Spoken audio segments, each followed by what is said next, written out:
Okay, Lee Cole here, social proof and testimonials, the good, the bad, and the ugly. We're going to talk something that's near and dear to my heart, which is selling people stuff.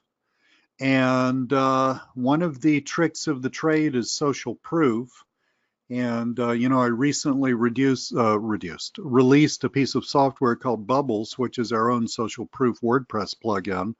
And that got me to thinking, well, cool. Why don't we just talk about, the it and all about it about social proof? Um, I probably, matter of fact, let me ask you this. Are you guys mainly interested in offline marketing or online marketing? If you could take 1 second and just type the words off or on, because this will help me help you, into the chat. This will help me gauge the audience some. Joe says offline. Okay. All righty. David. Looks like we have, by and large, a group of offline people. Don is online. That's cool. Don, I actually have done both for years now. Very successfully, I might add. So, quick 2 second, Mark. Good for you, buddy.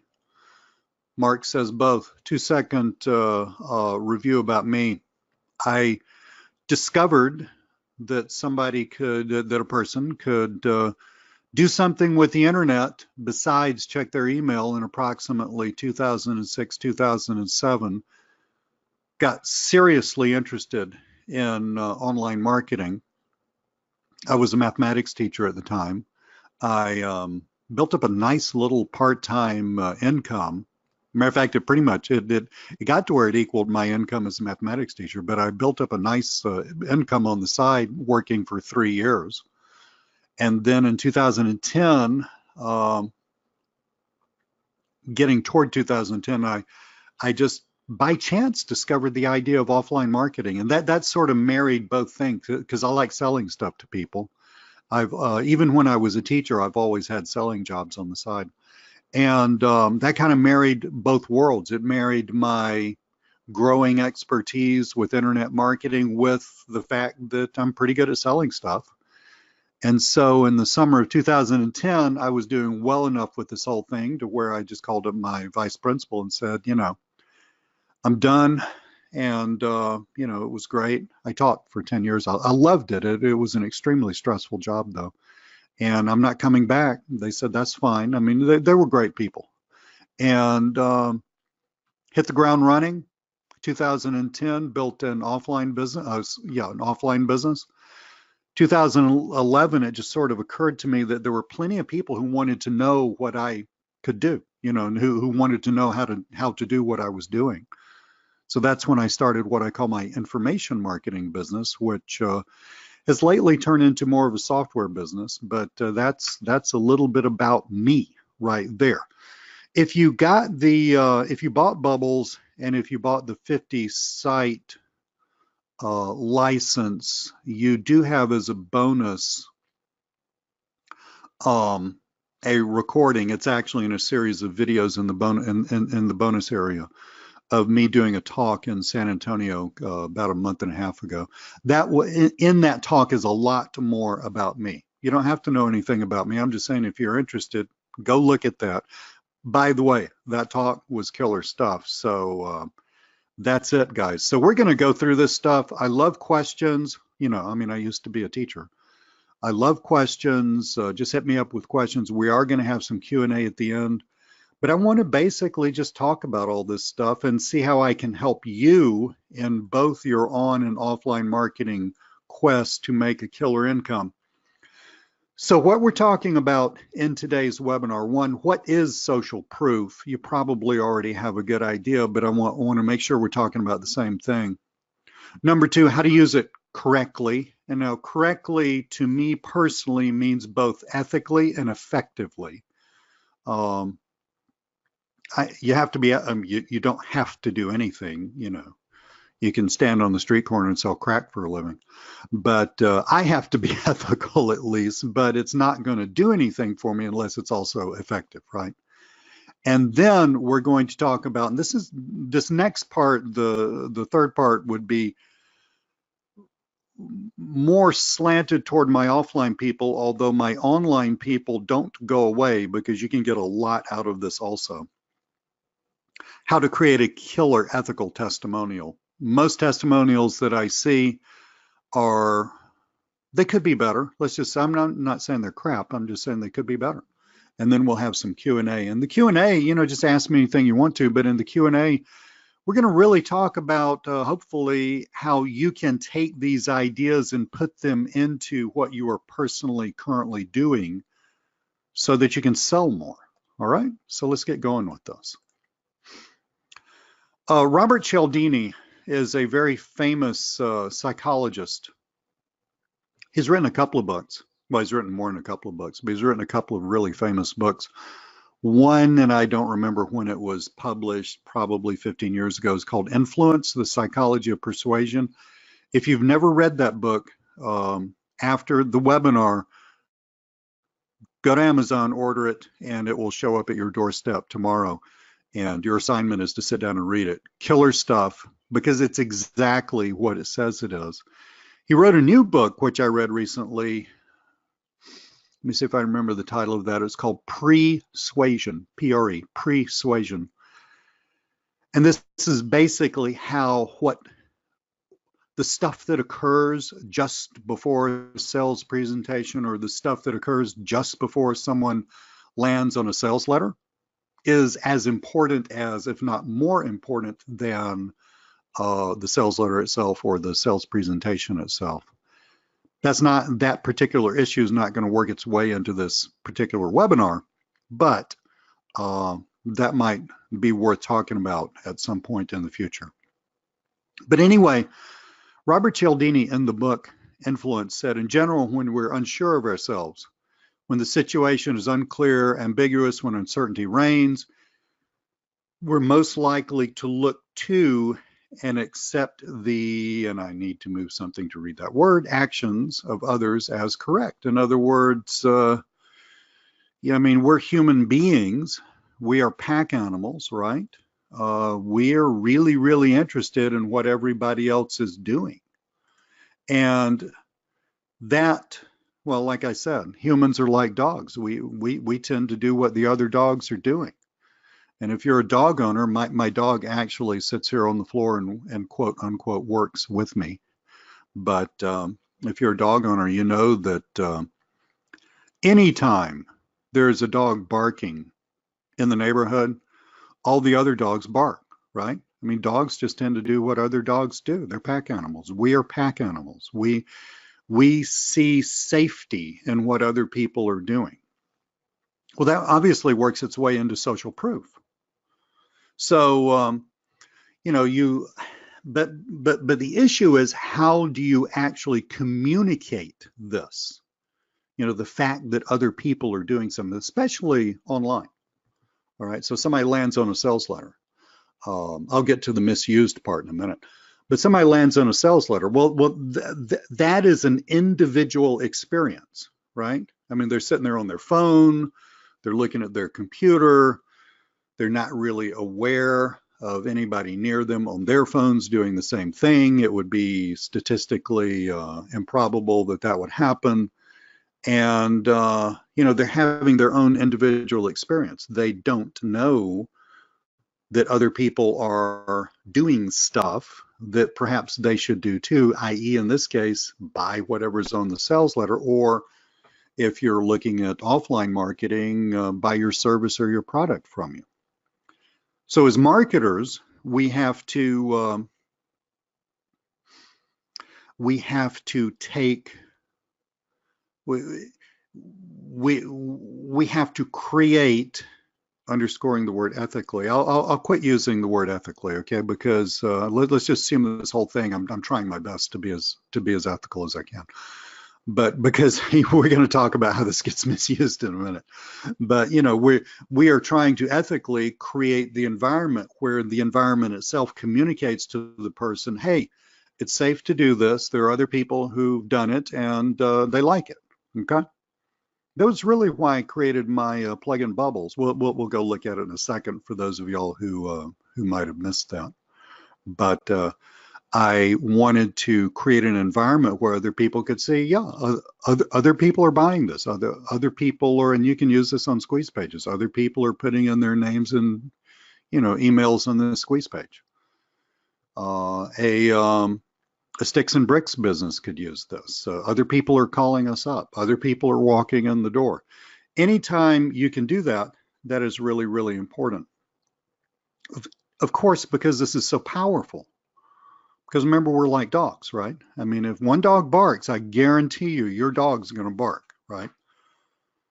But, this is very, very powerful stuff for us as humans, as pack animals. So obviously, it gets misused, which is not cool, and it really backfires. And you've seen all this, right? I'm positive that in this little list here, and I could sit here and write a bigger list, but this makes the point. I'm positive that you're just nodding up and down, your head's up and down, and say, yeah, I've seen that. Fake money screenshots on sales letters. The software is going to do yada, yada, yada. And then you have a screenshot of like someone's affiliate earnings from something else. It's sad. It happens. Not with everybody, but these things just happen. Testimonials that aren't from buyers, I see this a lot. They're from the affiliates who are actually mailing from something.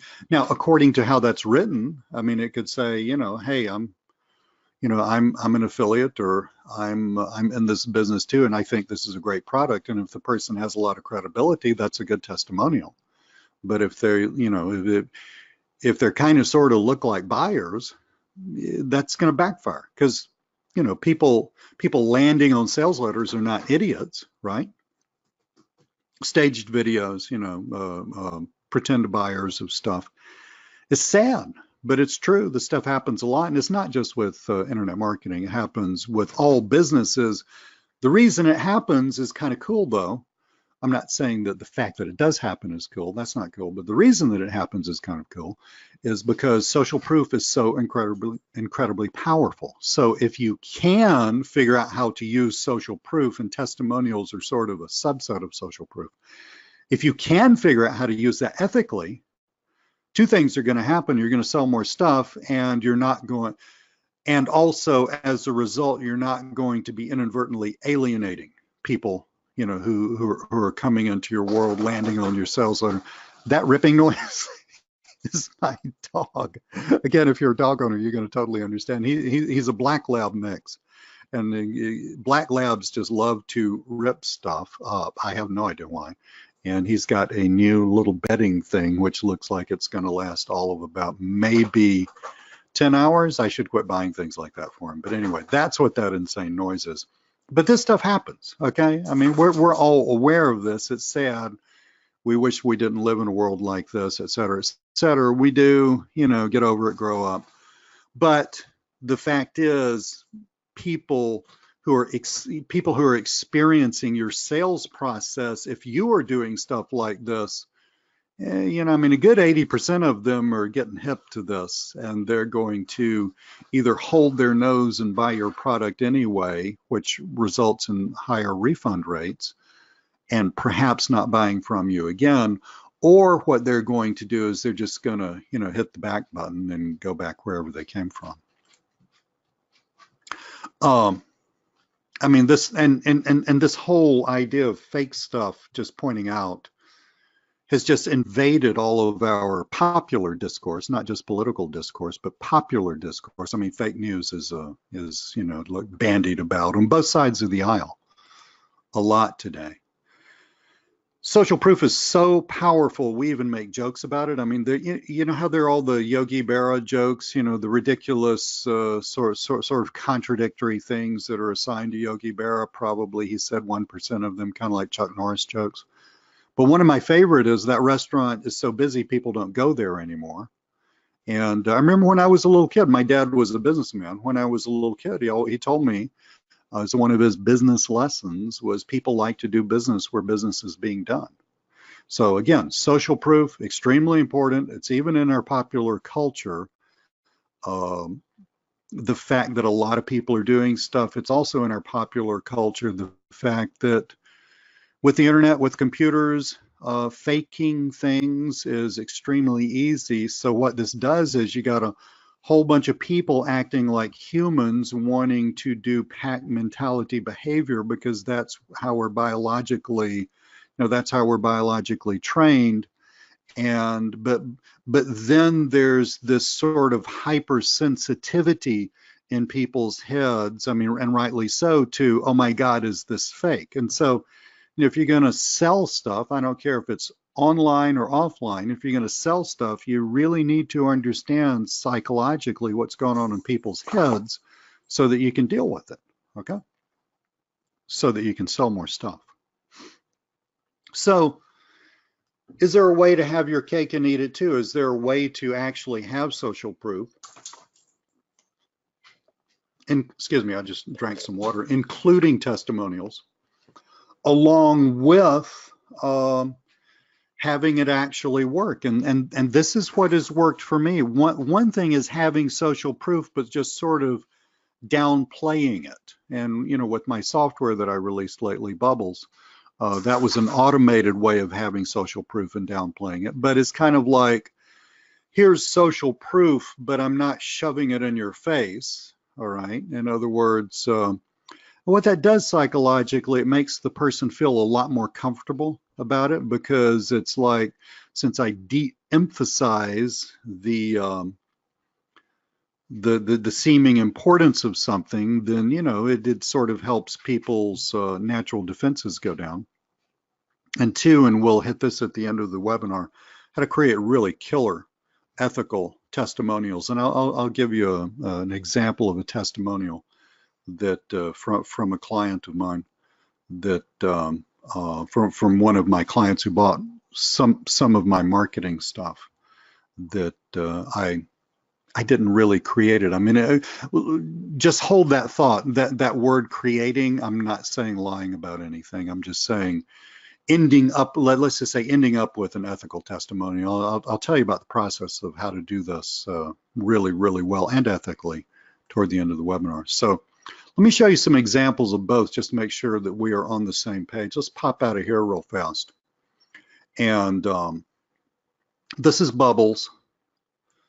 In case you didn't buy it, it is still for sale. I'll pop the link in here if you want to take a look at it. See that? That right there? That's what you call social proof, okay? Somebody just bought Bubbles, all right? Now, I was personally looking at the software that does things like this, these little notification pop-ups. They're called social proof apps. And I was personally looking at a lot of social proof apps, and I didn't like any of them because, again, they were, let's get back in here, they were just really too aggressive, okay? Just way too aggressive. And I decided to create one that was not going to challenge the viewer quite as much, okay? And so you can see an example of that there. And so again, if you haven't bought this, you're welcome to buy it. That's an example online. Some examples of offline marketing, I'll show you how to create a testimonial there. Hang on a minute. Let's get back to where I was. So those are some good examples of social proof. Oops. I think that I have lost my place. I apologize. 2 seconds.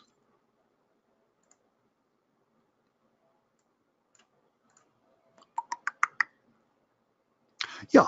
Okay. So we looked at that. Now, let's change gears a little bit, not exactly changing gears, but let's talk about, now that you've seen an example of online social proof, let's talk about something that's probably more suited for my offline people, although this example of this particular testimonial is taken from somebody who bought some of our coaching, which I'm not going to sell you today because I don't do coaching anymore. I'm too busy. So don't worry, I'm not going to sell you anything today. But So creating a really, really good testimonial. They're patterns for all sales stuff because the human brain works in certain patterns. And one of my favorite testimonial patterns, now a testimonial is something longer than, hey, Bob just bought this thing, right? A little pop-up that says Bob just bought this thing, right? A testimonial is more in-depth. It's a little longer. And one of my favorite patterns for creating this is a before and after pattern. So I want to, let's see what this next, yep, great. Read, let's get back so you can get it big enough to where you can see it. Hang on a sec. That's the problem with jumping in and out of GoToWebinar, is it messes up this. But anyway, so a before and after pattern. I want you to read this. I'm going to read this through with you, and I want to point out the details. And then in the next slide, I'm going to talk to you about a way that you can create with a client or with a buyer an equally good testimonial. Read this. Before I met Lee, I had a computer stacked up with loads of products that weren't making me any money. Now I'm focused. Okay, so look, before, after. Okay, before, now means after the before part. Now I'm focused. I've got leads coming in every day. Today I'm talking to a new prospective client in Anguilla. I guess that's how you pronounce that. I know I can hook up 30 clients at 500 quid a month. What's different now is I know this is real business and I know it can work. So before the product, before the service, after the service. That is one of the best testimonial patterns ever. Now, but see, here's the problem. The person that gave me this testimonial, they're not a copywriter. A copywriter is someone who writes sales material. Okay, like fundamentally, I'm a copywriter. They're not a copywriter, and there's no reason that they should sit down. I mean, your client or your customer may just be so happy, and hopefully are, with what you've done for them, that they're just going to shoot off an email to you and say, man, this is fabulous, thank you so much, and blah, blah, blah. But nobody's going to take that information and write it in this form, in the form that you need it written in. So what you're going to have to do is sort of help them out a bit. So this is how I do this. When I run across somebody who's bought my coaching, an offline client that we've done something for, website, email marketing, whatever, where we've gotten great results, which we usually do. They're really happy with it. Somebody's bought a training product online or something like that. Anytime somebody tells me, hey man, I love this, right? I go through these steps with them, all right? So I will invite that person to get on the phone, Skype or Zoom, whatever is going to work for them. So in other words, I'm actually going to talk to them, right? And I work with them to take their excitement about my product, service, product, training product, whatever, and put that in before after language. So if we look at this slide, this person had written me quite a nice thing through, if I remember correctly, I think it was through LinkedIn messaging, but it wasn't in this form, but it was really nice. It was obviously that the person really got a lot out of it. And so all I did was this, I just messaged them back and I said, I'm so glad that this is working out for you. Would you mind taking a little time and getting on Skype with me? And, anybody that excited is going to do that, right? And then I just, took what they had written and put it in before after language. Send them a copy to approve. And I always tell people, I say, look, this is fabulous. Thank you so much for telling me this. It means the world. And quite frankly, it does mean the world to me. It just really makes me happy. But, I'll tell them, thank you so much. I was wondering if I could just talk with you a little bit about this and come up with a testimonial that I could use in my marketing. I don't think I've ever had anybody say no to that. And so then you get on phone, Skype, Zoom, whatever with them, help them put it in before after language, and that would be before I bought your product, woe is me. After I bought your product, this is what happened, right? Okay, before and after language. And I always tell people, look, I'm going to, we're going to talk about it. I'm going to, move some things around because it's going to work a little better for me. But I'm going to send you a copy to approve. And you can say, yes, Lee, this is exactly the heart and soul of what I meant. No, Lee, this is really not what I meant. And either way is fine. So I've actually never had anybody nix my approval copy. But send them a copy to approve. And once you get that, it is so true. You don't need very many of these. It's not like you need a whole ton of these. You just need a very, very few, because a testimonial like this last one, if I can, it has a back button, right? A testimonial like this last one, it is obviously true. It's very colloquial sounding. I mean, somebody sitting down, well, I'm an American. I guarantee I'm not going to sit here and think, oh, good God Almighty. Okay. Well, let's just, yeah, I've only run like 500 million webinars in my life, but I'm an American. I'm not going to sit down and think about 500 quid. That's a UK expression, et cetera, et cetera. Okay, you want the language and the testimonial to be kind of like you talking to somebody, right? Okay, so you meet somebody at Starbucks, they're really excited, they sit down and they just start telling you about stuff. You want it to be in that kind of like extremely conversational language. One, that mirrors what the other person really meant, but two, it carries an enormous weight with it, an enormous weight of truth, because people can read this and say, yeah, that's got to be true, because they may not be thinking about this logically, but where else? I mean, Lee's not going to sit down and write this for himself and it's going to end up sounding like that. This is just too unique sounding. So that's how you create an ethical testimonial. Those 3 steps. Get your client, your customer on the phone, Skype, Zoom, work with them to create before after language. What I do is I just take my headphones, pop them into my computer. I get out a notepad file. I'm talking to the person. I'm making notes real fast on a notepad file. And I tell them, I say, man, that's really cool. Thank you so much. Would you mind if I rewrote what we just talked about? Send it to you. They say, sure. Yeah. I said, you can say, Lee, roll with this. This is great. This really does capture the essence of what I'm talking about. Or Lee, could you change a couple of things? I don't think I've hardly ever had anybody change anything. Of course, I really try to stay true to what the person told me. Send them a copy and hang on, David, we'll get to that in Q&A.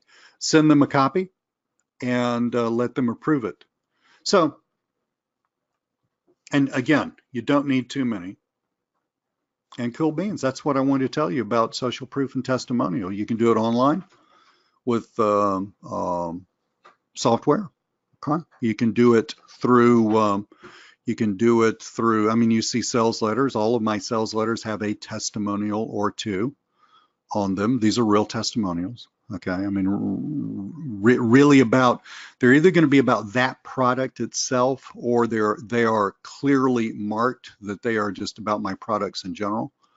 And I don't overload people with a ton of them, but I make it, it goes a long way in dispelling all the issues that we have with buyers being so, and rightly so incredibly skittish.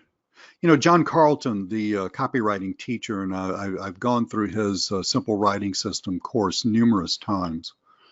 The way he states it, and this is true whether somebody's landing on your sales letter online, so I got some online people on here, somebody's landing on something online. This is true if somebody's reading your email that you're sending to your list.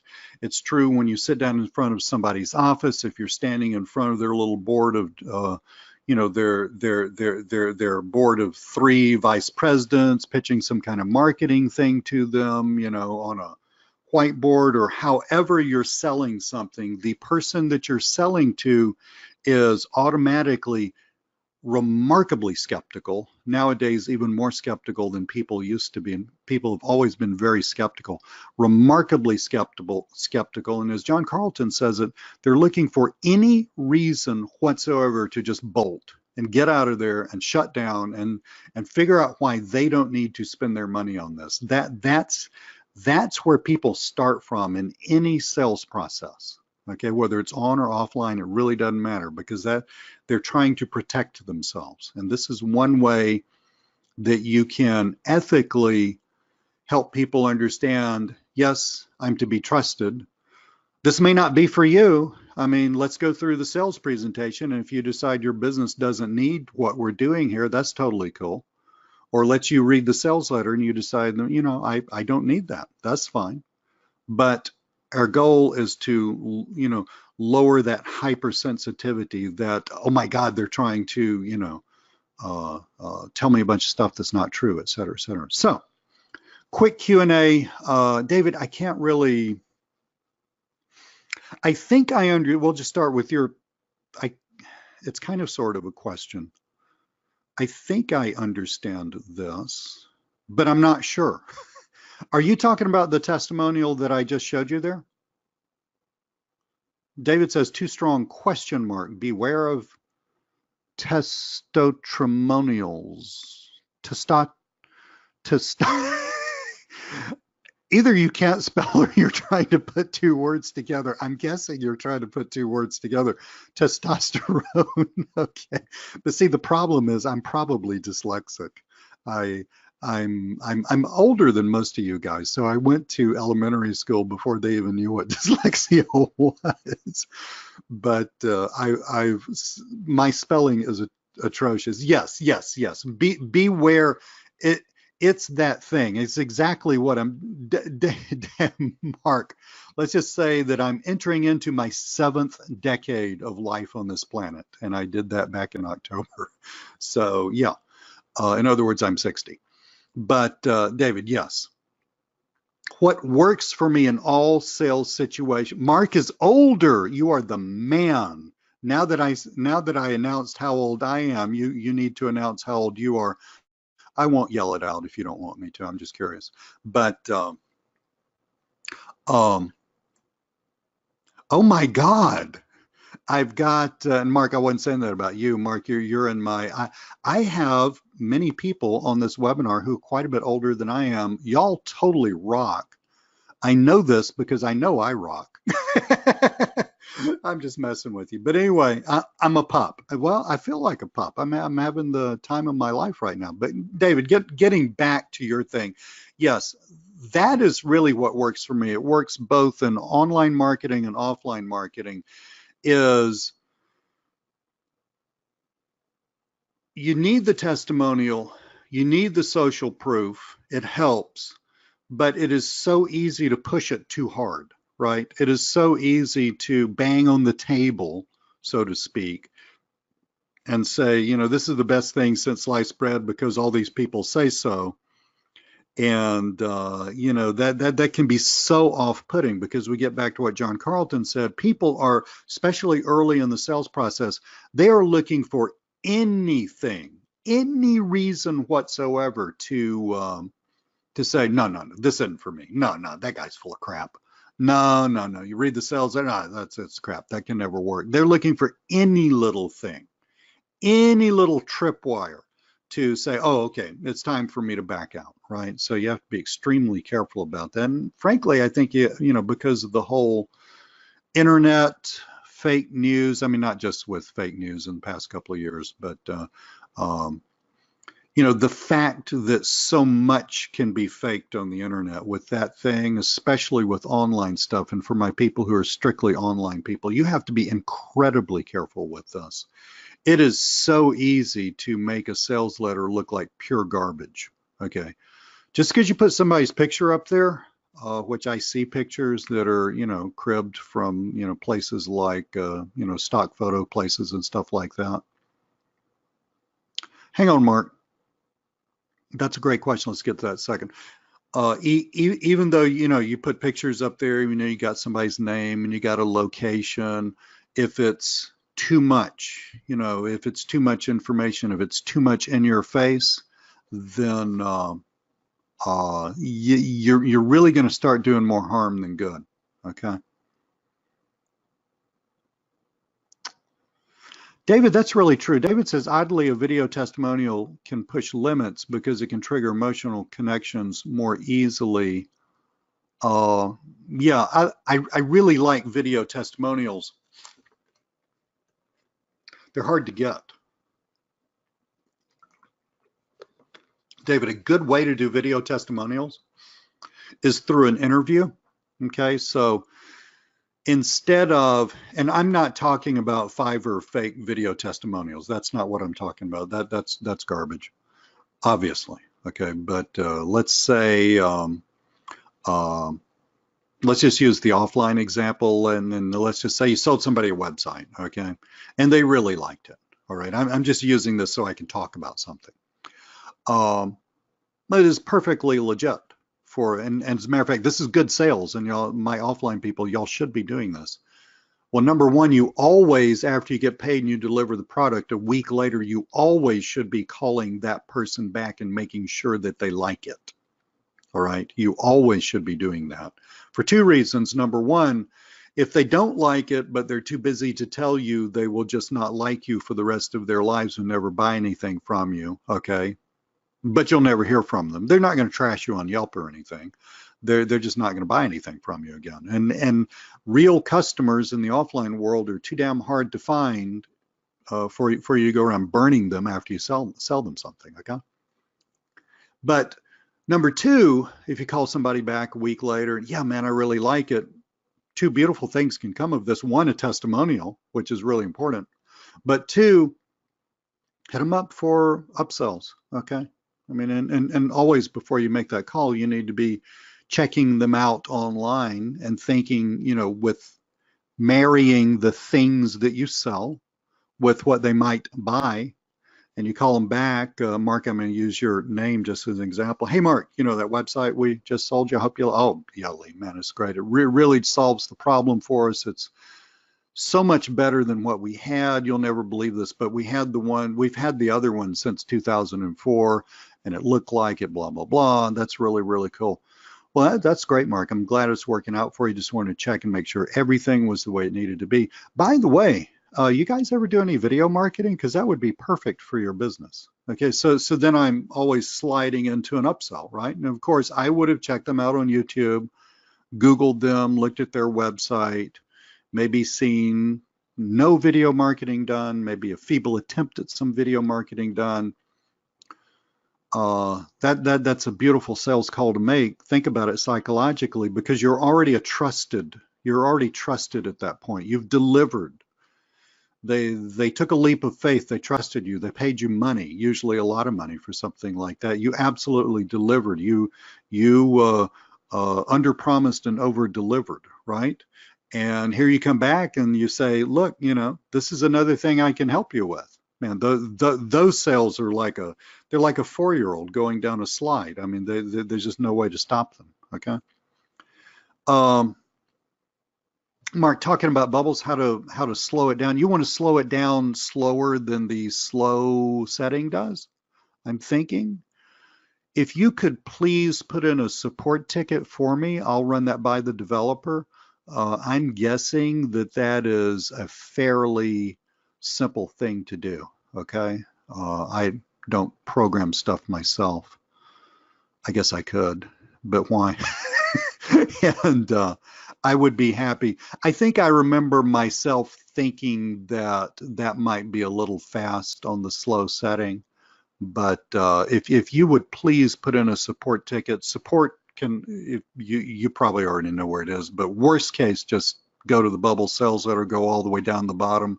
There's a link to support. Go there and just say, hey, Lee, I was on the webinar. Is there any way to slow the setting down some? And I'll run that by the developer. And if it can be done easily, which I'm pretty sure it can, we'll pop out an update for that. Cool beans. Couple more things. Mark says you have to move beyond your shyness to more concern for the client to follow up effectively. Yeah, but you had to get over shyness to get the client in the first place, Mark. You know, I'm not arguing. I'm developing your wonderful thought there. Yeah. With offline marketing, oh, how to get over shyness? Are you asking me how to get over shyness in general?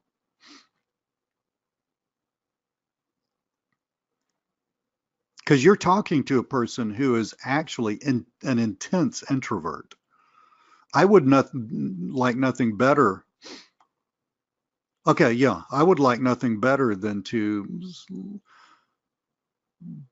be living on a desert island with a small library full of books that I've never read and plenty of food and water and, cool stuff to eat and never have to talk to another human being ever again. But yet I sell stuff for a living, always have. Um, I can only go at this from personal experience. Yeah, tell me about it. Mark says that's the life. You bet, buddy. I can only go at this from personal experience. The only way, unless you have a phobia, which is a different issue, that's it's a psychological slash medical issue, and it's real. But unless you have like a psychological issue or an emotional issue, which believe me, guys, I understand that this is completely real. I'm not saying that's not real. But unless you have something like that, I think really what does it or what did it for me many decades ago when I was younger is my desire to do something was greater than my fear. I mean, shyness in a way, it's not exactly. In a way, it's fear. But I think my desire to do something was greater than my fear. Back then, my desire to, I would say, my first sales jobs, besides the insane sales jobs my dad had me do when I was a little kid, like sell Christmas trees around Christmas when I was 12 years old, door to door. That's not a joke. Um, but I think my first real sales job is, well, yeah, I did a lot of that. But my first real sales job was probably selling magazine subscriptions when I was for Time Life books when I was in college, and that was phone sales. This is before the do not call list, right? And I just needed the damn money, frankly. And the guy said, "Read the script. Shut up and read the script." And just dial the phone real fast and read the script. And it scared the living crap out of me. Like I said, I'm an intense introvert, and I was a kid then, right? But I just went to, we had an office to go to. I just went to the office every day after school, sat there for about 4 hours, dialed the phone and read the script and made some money and worked. One of the ways I worked my way through school. It was an agonizing experience, as you can imagine. And for someone who is a real introvert, it was hell. But my desire for the cash was greater than my fear of talking to strangers on the phone. So other than that, Mark, I don't think there's any way around it. I think you just have to get into the point where you're just damn well going to do it. Okay. So couple of one more thing before we go. I don't want this to go on too long. I really appreciate your time. Hope you got something out of this. I'm starting a weekly webinar series that's going to be free. It's going to be, I've got so much to tell you guys, and I have literally years of experience with online marketing and offline marketing. I could literally sit here and just talk to you forever. There's so much experience packed in my head, but it would be cool stuff.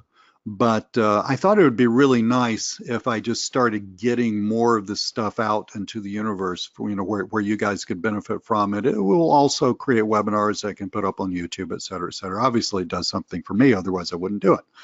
So I'm going to start, we'll have one next week, every Monday, between somewhere around 3 or 4, according to my schedule. And just a little caveat, I may have to schedule it for 3. I'm quite capable of screwing up, as we know, and then push it off to 4, but I'll send out a notification. But around this time, every Monday, I want to do a little quick webinar that's going to be hopefully a response to your questions. So sometime in the middle of the week, I'm going to email you guys once or twice and explain this concept. It's pretty easy to explain. I'm doing a free webinar and I want you to send me questions and I'm going to pick out one or two and answer them. Or I may not answer them. I'm going to pick out one or two and give you my 2 cents. Take it or leave it, you know, take what you like and leave the rest and all that stuff. I've been wanting to do this for some time. Again, it creates a lot of cool stuff for me. It also helps you a lot. And I think it's going to be a wonderful thing to do. So that is happening. You will hear from me midweek about this little explanation. Plus, I want your questions. So when you get that email, of course, you should always open up all my emails. But anyway, so when you get that email, open it up, give it a quick thought, and write down a question or two. And, you know, I won't have time to go over everything. I know you do, Mark. I really appreciate it, too. I'm not going to have time to go over everything. But look, if I've got like 5 good questions and I can only get to 2, I'll just save the other 3 for the next week. Okay, so I think this is cool. I've been wanting to do this a long time. There's a wonderful, wonderful guy named Dan Miller. He wrote a book. He has nothing to do with internet. Well, he kind of sort of does, and he kind of sort of doesn't. He wrote a wonderful book that I read 15 years ago called 48 Days to the Work You Love or something like that. This was how to get a job that you loved, right? So maybe I read it 20 years ago. I can't remember. Anyway, it's hilarious. I read the book. Okay, this one I was a teacher. I read the book. I finished the book. I really liked the book. I subscribed to his podcast where he does this every Friday. He just responds to his peeps' questions. I listened to all that. And I thought, I don't want a damn job. I did all this stuff and I thought, I don't want a job anymore. I want to do this new thing right here. And guess what? I ended up doing this new thing. But I love the format of that. It's very responsive to his audience. It helps him keep on the pulse of what people are thinking, but also it helps him give people stuff that addresses what their current issues are. So we're going to start doing this. Couple of little caveats about this. One, the time issue. 3 or 4, you will know several days in advance. I'm probably going to do my best to keep sort of a rolling webinar so that once you're subscribed, I mean, you can always unsubscribe, but once you're subscribed to that, you'll stay subscribed to it. Also, just to cut down on the confusion issue. But also, I mean, there may be a Monday or 2 or 3 where I have to not do it, like I'm going out of town several weeks from now or something like that. And I think I'm going to be gone on Monday. And I'm not going to do it. I'm not going to like do it Thursday or Friday or whenever I get back. I can't remember. You know, I'm not going to do it that week. We'll just skip it that week, okay? But in general, I don't travel a lot. And in general, I'm here. You know, running my businesses, and I think this is a wonderful idea. We're going to see how this rolls, okay? So that's coming your way. You'll hear about this midweek. Anything else I can help you guys out with while I've got you? Any other questions from you guys? Anything, or if you miss out on something, hit me up in support. Awesome, cool beans. This is Bubbles is pretty cool. Bubbles is cool. Yeah, thank you so much. We've got some updates that are coming out on that are going to make it even cooler that we're working on. And I'm not knocking anybody else's social proof app. I will tell you that I saw some that are very popular, and I'm not trying to allude to a specific one because there are at least 5 out there. And they're all a little different, but they were just way too pushy for me, okay, because of what I just told you. It's just like way too pushy. So thank you. Bubbles is very cool. Awesome, guys. This will be at least up on YouTube, probably. Give me 24 hours or so. And at this point, I will see you, if not sooner, than approximately this time next week. So y'all have a great day. Thank you so much for being in my world. Reach out to me if I can help you. See y'all later.